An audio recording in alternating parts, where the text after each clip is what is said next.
Hello people, welcome back to this channel, and today I will let to guide you the way how you can lock your WhatsApp application with the passcode and the Face ID on your iPhone. So basically the WhatsApp application could be contain or consist a lot of privacy things, so make sure that your phone here or your application here is protected like clearly or strongly. So here, if you want to protect those applications, just swipe your screen into the left side, and then you just need to type the shortcuts or just open the shortcuts right away.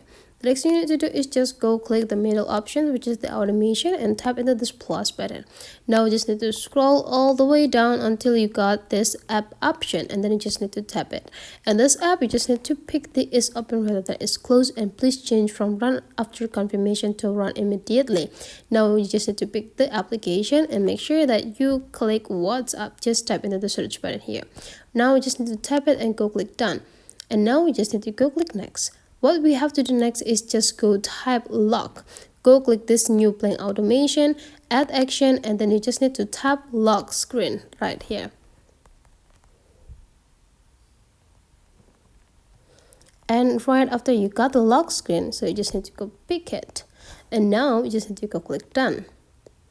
Okay, so whenever the WhatsApp is open, your phone could be locked. So how to check it? Go back into your home screen and just try to open the WhatsApp. Tap it. It will be like automatically locked. See?